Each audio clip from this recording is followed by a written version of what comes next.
अस्सलाम वालेकुम दोस्तों, उम्मीद करता हूँ खैरियत से होंगे। मैं अभी ट्रैवल कर रहा हूँ Ras Al Khaimah to Cairo via Air Arabia. मुझे ये टिकट सस्ते में मिल रही थी, तकरीबन 350 समथिंग की थी। और वापसी पे मैं अलेक्जेंड्रिया से अबू धाबी आऊँगा वाया विज़ एयरलाइन। और ये फ़्लाइट तकरीबन, इस फ़्लाइट में खाना शाना भी देते हैं और तकरीबन 5.5 घंटे की फ़्लाइट है। सऊदी अरेबिया के ऊपर से होके जाती है ये एयरलाइन। और तकरीबन पूरी फ़्लाइट में मिस्री लोग ही थे।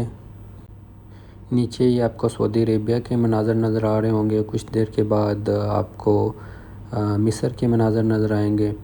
अभी मैं आपको मिस्र का जो एयरपोर्ट है कायरो में, कायरो इंटरनेशनल एयरपोर्ट, वो दिखाऊंगा। इस बहुत बिज़ी और बहुत बड़ा एयरपोर्ट है। एयरपोर्ट से बाहर यहाँ पे आपको प्राइवेट टैक्सी भी मिलेगी और उबर भी, बल्कि बहुत से ड्राइवर आवाज़ें लगा रहे होंगे।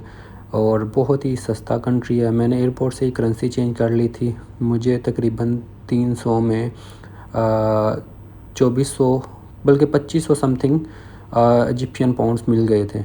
अभी ये मैं होटल में आ गया हूँ। होटल में ब्रेकफास्ट है और होटल ब्रेक इंक्लूडिंग ब्रेकफास्ट मुझे तकरीबन पड़ गया है 3 नाइट्स के लिए तक 1200 में, ऑलमोस्ट 150 दिरहम। इसके बाद ये तहरीर स्क्वायर के पास ही मेरा होटल है। तहरीर स्क्वायर यहाँ का मोस्ट फेमस एरिया है और यहाँ से आप हर जगह पे जा सकते हैं। और इसके बिल्कुल पास आपको इजिप्शियन म्यूज़ियम मिलेगा, दरियाए नील मिलेगा, नील रिवर के पार आपको कायरो टावर मिलेगा।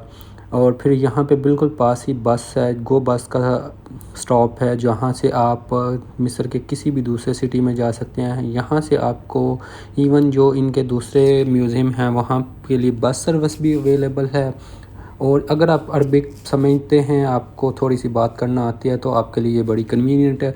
वैसे भी आप उबर के थ्रू या प्राइवेट टैक्सी में आपको बार्गेनिंग करना पड़ती है, क्योंकि ये अगर आपने इन लोगों से इंग्लिश बोली तो फिर आपकी खैर नहीं है, फिर ये आपकी जो है वो खाल उतारने के चक्कर में होंगे। ये होटल मुझे बहुत ही मतलब अटैच बात के साथ इंक्लूडिंग ब्रेकफास्ट बहुत ही सस्ता मिल गया है। नहीं तो इतने में दूसरे कंट्रीज़ में हॉस्टल मिलता है। ये इसका सेपरेट वाशरूम था। अभी मैं होटल के बाहर का आपको बालकोनी का दिखाता हूँ। यहाँ पे सारी बिल्डिंग्स मुझे एक ही थीम में पुराने पुराने कलर्स में नज़र आई हैं। कोई मतलब बिल्डिंग पे या शायद पेंट करते नहीं, या पेंट भी उसी कलर का करते हैं जो फेडेड लगता है, या कहीं इसका वेदर ऐसा है कि जिसमें पेंट टिकता नहीं है। मतलब आपको बहुत पुरानी बिल्डिंग्स लग रही होंगी, हालांकि बिल्कुल न्यू बिल्डिंग है। अंदर आपको बिल्डिंग का जो इंटीरियर है, जो बिल्डिंग के अंदर लिफ्ट हैं, वो आपको बहुत अच्छी नज़र आएंगी। हाँ, एक चीज़ मुझे सफाई के लिहाज से कोई इतना नहीं मतलब लगा ये कंट्री। इसमें जैसा कि इस कंट्री में बहुत ज़्यादा टूरिस्ट आते हैं, मैंने कोई ऐसा पॉइंट नहीं देखा जहाँ पे टूरिस्ट नहीं हो। पुलिस सिक्योरिटी बहुत अलर्ट है, हर जगह पे आपको पुलिस मिलेगी। लोग बहुत अच्छे हैं, कोऑपरेटिव हैं, लेकिन सिर्फ थोड़ा सा समझना पड़ता है। और ख़ास तौर पे इस कंट्री में अगर आपको अरबिक आती है तो आप यहाँ के बहुत अमीर तरीन बंदे हो। फिर आपको हर चीज़ हाफ़ प्राइस पे मिलेगी ऑलमोस्ट, क्योंकि अगर आप इंग्लिश बोलेंगे तो वो प्राइस ही डबल बताएंगे। ये नील रिवर है और नील रिवर के ऊपर इन्होंने तकरीबन 3 से 4 जगह पे डिफरेंट ब्रिज बनाए हुए हैं। और मेरे ख्याल में 500 से 600 मीटर तक का एक ब्रिज है। इसके अंदर आपको बोटिंग की ऑप्शन भी मिल जाती है। उसके बाद नील रिवर के पास कायरो टावर का जो पार्क है, वहाँ पे आप वो मेरे बिल्कुल पीछे आपको नज़र आ रहा होगा। अभी मैं वहाँ पे पास जाके भी वीडियोस बनाता हूँ, तो वहाँ पे जा सकते हैं। वहाँ पे आपको रेस कोर्स टाइप मतलब जो हॉर्स राइडिंग और स्विमिंग पूल मिलेंगे वहाँ पे। अगर आपके साथ मतलब बच्चे हैं या आप फैमिली के साथ भी हैं तो आप हॉर्स राइडिंग कर सकते हैं, अगर खुद भी करना चाहें तो।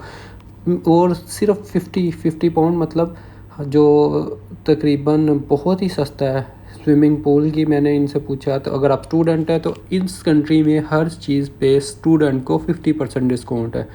इवन किसी पार्क में आप जाते हैं तो वहाँ पे 50% डिस्काउंट है। आप किसी म्यूज़ियम में जाते हैं, मैंने तो म्यूज़ियम में जाके मेरे साथ कुछ लड़के अटैच हो गए। मैंने उनसे बोला तो उन्होंने बोला कि हम आपके लिए टिकट परचेज़ करते हैं, और मुझे जो 400 पाउंड की टिकट थी वो मुझे 200 पाउंड में मिली है। तो आप भी ऐसा कर सकते हैं। एंट्री पे वो नहीं देखते कि आप स्टूडेंट हैं या नहीं, बस टिकट लेते वक्त वो उनको अपना कार्ड दिखाना होता है। तो वो लड़कों ने अपना कार्ड दिखाया और मुझे टिकट परचेज़ करके दे दी। यहाँ पे आपको हर एक महंगी से महंगी, सस्ती से सस्ती गाड़ी नज़र आएगी, बल्कि पुरानी से पुरानी और नई से नई गाड़ी भी आपको नज़र आएगी। और फिर अपने कल्चर में इन्होंने बहुत सी चीज़ें पुरानी रखी हुई हैं, जैसे हॉर्स बग्गी। ये आपको नील रिवर के बिल्कुल पास में ये आपको हॉर्स बग्गी राइडिंग मिलेगी। और 150 से 200 आप वो मांगेंगे, लेकिन आप इनके साथ थोड़ी सी आर्गूमेंट करके बार्गेनिंग करेंगे तो वो तकरीबन आपको 50 तक भी आ जाते हैं। ये नील रिवर के बिल्कुल ऊपर है। डिफरेंट ब्रिज बने हुए हैं और उसके ऊपर आप बाय वॉक भी जा सकते हैं। साइड पे चलने के लिए उन्होंने ऑप्शन दी हुई है। आप गाड़ी वगैरह पे भी क्रॉसिंग कर सकते हैं। और इसके अंदर फिर ये शिप के अंदर छोटी छोटी क्रूज़ हैं और उनके अंदर इन्होंने होटल बनाए हुए हैं। वैसे जो है बोटिंग का जो डू क्रूज़ वगैरह है वो है आपके। उसके अलावा ये मैं भी आया हूँ इजिप्ट म्यूज़ियम के अंदर। म्यूज़ियम के बिल्कुल अंदर जाके उन्होंने फ़ोन पे फ़ोटोग्राफ़ी करना मना कर दी थी, मतलब वो अलाउ नहीं था, पता नहीं क्या वजह थी, हालांकि ऐसा होना नहीं चाहिए। तो फिर उसके जो कुछ एरिए थे, जो कुछ एरिए शॉपिंग वगैरह वाले थे, वहाँ पे जाके मैंने पिक्चर्स बनाई हैं, वीडियो बनाई हैं। यहाँ पे आप गिफ्ट वगैरह परचेज़ कर सकते हैं। यहाँ पे आप गिफ्ट वगैरह ख़रीद सकते हैं, मतलब जो इनके आर्किटेक्चर्स और ये वो आप यहाँ पे आपको बहुत ही चीप प्राइसेस में मिल जाएंगे। ऐसे जैसे गोल्ड के बने हों लेकिन उनके ऊपर पेंट, और मैं लेके आया हूँ और मुझे उनकी शाइन अभी भी वैसी की वैसी मिल रही है। ये कलपत्रा के जो नेकलेस वगैरह हैं वो भी आपको यहाँ से मिलते हैं। फिर जो मुजस्मे हैं, कुछ लोग तो परचेज़ करते हैं, यहाँ से लेके जा रहे थे। और फिर इनके डिफरेंट कल्चर के पत्थर से बनी हुई क्राफ्ट हैं, वो आप यहाँ से परचेज़ कर सकते हो। और यहाँ पे आपको मतलब बहुत ही चीप प्राइस में गिफ्ट मिलते हैं। कुछ तो मेरे ख़्याल में मेड बाय चाइना भी होंगे, कुछ चाइना से भी आए होंगे, लेकिन चाइना की चीज़ें भी यहाँ पे बहुत सस्ती हैं। इंशाल्लाह कल मैं यहाँ से जाऊँगा अलेक्ज़ेंड्रिया इनका पोर्ट एरिया है और मेरी वापसी की फ़्लाइट भी वहाँ पे है। विज़ एयरलाइन अलेक्ज़ेंड्रिया से अबू धाबी जाती है। और मैंने यहाँ पे बस की टिकट बुक की है। बस की टिकट 60 से स्टार्ट होती है और 120 वाली आपको मिल जाती है। तहरीर स्क्वायर के बिल्कुल पास ही आपको गो बस का टर्मिनल मिलेगा। वहाँ पे आपको पहले जाकर टिकट बुक करना होगी या ऑनलाइन आप टिकट बुक कर सकते हैं। मैंने गो बस की जो प्लस टिकट है वो परचेज़ किया है।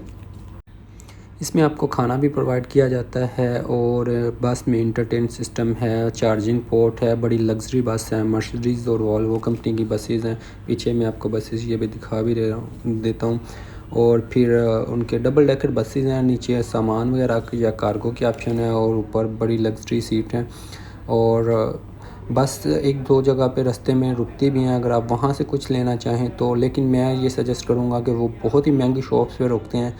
और आप अपना कुछ भी है बस टर्मिनल के पास आपको हर एक चीज़ बहुत सस्ती प्राइसेस पे मिलेगी, आप वहाँ से परचेज़ करें। अभी मैं बस में आया तो टोटली खाली थी, लेकिन मेरे ख्याल में ज़्यादा से ज़्यादा 10 से 15 मिनट के अंदर हर बंदे को टाइम पे हर बंदा पहुँच गया और पूरी बस फिल होगी। और एग्जैक्टली 1 मिनट भी उन्होंने ऊपर नीचे नहीं होने दिया और वो बस यहाँ से चलना शुरू हो गई। रास्ते में हालांकि ट्रैफिक थी और मुझे लग रहा था शायद ये अपने स्केड्यूल से हट के लेट हो जाएगी, लेकिन नहीं, बस पूरे टाइम पे पहुंची है।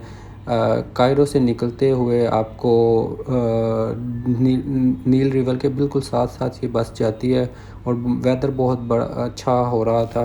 कायरो में थोड़ी सी गर्मी थी और अलेक्जेंड्रिया में सुना है कि मौसम वहाँ का बहुत अच्छा है। अब जाके देखते हैं कि वहाँ पे क्या आता है। टेम्परेचर जब मैंने वो मोबाइल ऐप्स में चेक किया है तो वहाँ पे बहुत मतलब कम नज़र आ रहा था, तो इसलिए आते हुए मैंने जिप में आते हुए पहले ही जैकेट वगैरह लेके रखी थी। तो मुझे दोस्तों ने बताया था कि रात के वक्त वहाँ पे बहुत ज़्यादा सर्दी हो जाती है, तो इसलिए फिर मैंने जैकेट का बंदोबस्त करके लेके आया हूँ। हालांकि विज़ में इतना आपको सामान अलाउ नहीं करते हैं, लेकिन यह है कि मतलब हैंड कैरी की ऑप्शन नहीं होती है। वापसी पे मेरे लिए ये प्रॉब्लम थी। एयर अरेबिया तो मुझे 30 kg की ऑप्शन दे रहा था। अभी तकरीबन ये यहाँ से निकलते ही आपको कायरो में आपको टोटली जो बिल्डिंग्स हैं ये देखें पुरानी नज़र आएंगी। इवन मस्जिद हैं, बिल्कुल ब्रांड न्यू मस्जिद, अंदर बहुत ही प्यारी। और सबसे मज़े का उनका मुझे कारपेट लगा। आप वहाँ से जब बाहर निकलते हैं तो सिटी कायरो से निकलते ही आपको हर साइड पे ये कहते हैं जी ये डेज़र्ट था, लेकिन इवन दो रोड का नेम भी एलेक्स डेज़र्ट है, लेकिन इस रोड के ऊपर मुझे कोई डेज़र्ट वाला सीन नहीं नज़र आया। उन्होंने अपने फील्ड ही बना ली हैं, कोई बिल्डिंग भी मुझे 2 मंजिला से कम नहीं नज़र आई। ये पीछे आपको अलेक्जेंड्रिया की जो वीडियोज़ हैं वो मैं आपको लगा दूँगा। अलेक्जेंड्रिया भी देखने में बहुत खूबसूरत जगह है। और कायरो में मैं पिरामिड के बिल्कुल पास गया और वहाँ पे बस मैंने पिक्चर्स बनवाई। अंदर जाने का वो 400 मांग रहे थे, मैंने नहीं दिया और बस पिक्चर बनवा के मैं आ गया।